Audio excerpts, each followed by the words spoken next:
friends, we're living in interesting times.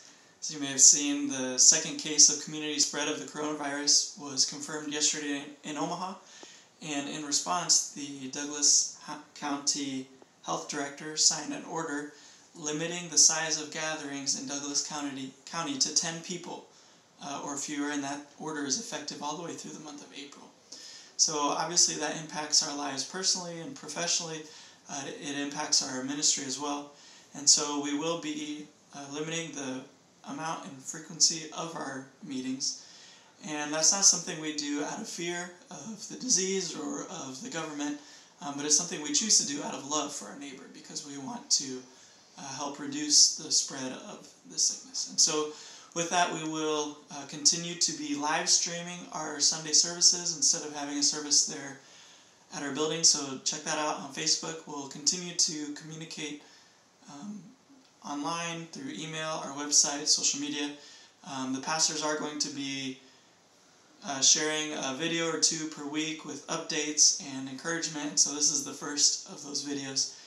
We want to help meet any needs that you can have, that you may have. So please let us know of those. And then also, as we're changing how we interact with one another as a church, that's something for all of us to consider as well with our friends and our small groups. We may not be seeing each other as often, but we can still reach out to each other via phone or do video calls and those types of things. So make the most of this season as we continue to point one another to God, even as we do it in different ways. So to that end, I'm going to share a few verses with you here. So first off, in Psalm 27, it starts off by saying, "The Lord is my light and my salvation. I will fear no one. The Lord protects me from all danger. I will never be afraid."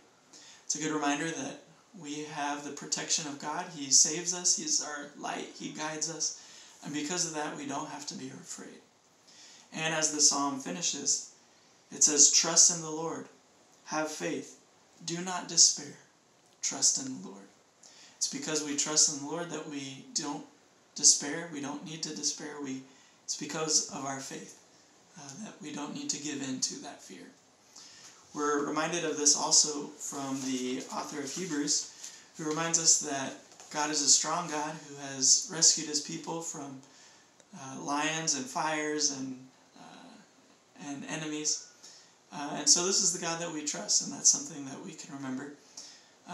But that truth is also balanced out by the author that God's people don't always necessarily make it out of trials unscathed.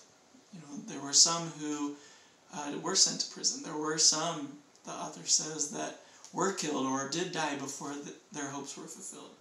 And so for us, that means that we don't have a guarantee that the coronavirus will not impact our life. We don't have a guarantee that we will never lose our jobs. We don't have a guarantee that our savings will always be enough for what we want.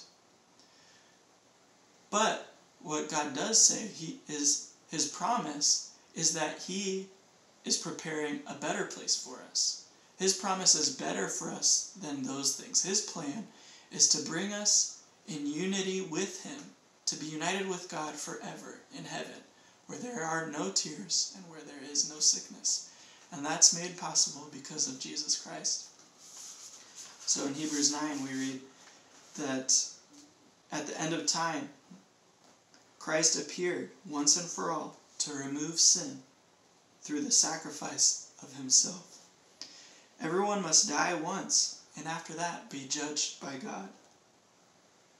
And in the same way, Christ also was offered in sacrifice once to take away the sin of many. That's why Jesus came, and we can be confident in God because we know that he was raised. We also read that it's because of that we are to come near to God with a sincere heart and a pure faith, with hearts that have been purified from a guilty conscience, and with bodies washed with clean water. And so let us hold on firmly to the hope that we profess, because we can trust God who keeps his promises. And that's why we keep our eyes fixed on Jesus, the author and perfecter of our faith, even and maybe especially during these times. And so, to close, we'll finish with the words as the author of Hebrews closes our prayer here. May the God of peace provide you with every good thing you need in order to do His will. And may God, through Jesus Christ, do in us what pleases Him. And to Christ be the glory forever and ever.